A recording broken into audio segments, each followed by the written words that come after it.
शिंदखेडा तालुक्यातील दोंडाईचा मालपूर परिसरातील एका शिक्षण संस्थेत नोकरी लावून देण्याच्या आमिषाने महिलेची लाखो रुपयांची फसवणूक झाल्याचा प्रकार उघडकीस आला आहे।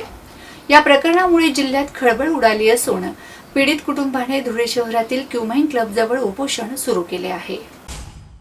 संस्थेच्या अध्यक्षांनी पत्नीला नोकरी देण्याचे आश्वासन देत सुमारे 3,44,000 रुपये घेतल्याचा आरोप संतोष शिंदवे यांनी केला आहे। संबंधित व्यवहाराचे ऑडिओ व व्हिडिओ पुरावे असल्याचा दावा त्यांनी केला आहे। नोकरी न देता काही काळ विनापगारी काम करून घेतल्यानंतर खोटे दस्तऐवज तयार करून फसवणूक केल्याचा आरोपही करण्यात आलाय। पैसे परत मागितल्यावर मारहाण करण्यात आली, जातीवाचक शिवीगाळ करून जीवे मारण्याची धमकी दिल्याचा आरोप इंदवे यांनी केला आहे। या प्रकरणी संस्थेच्या अध्यक्षांसह संबंधितांवर अनुसूचित जाती जमाती अत्याचार प्रतिबंधक कायद्यान्वये गुन्हा दाखल करून तात्काळ अटक करावी अशी मागणी करण्यात आली आहे। 3 महिन्यापासून तक्रार प्रलंबित असूनही गुन्हा दाखल न झाल्याचा आरोप करत पोलिसांच्या भूमिकेवर प्रश्न उपस्थित करण्यात आले आहेत। प्रशासनाने तातडीने कारवाई न केल्यास आंदोलन तीव्र करण्याचा इशाराही उपोषणकर्त्यांनी दिला आहे।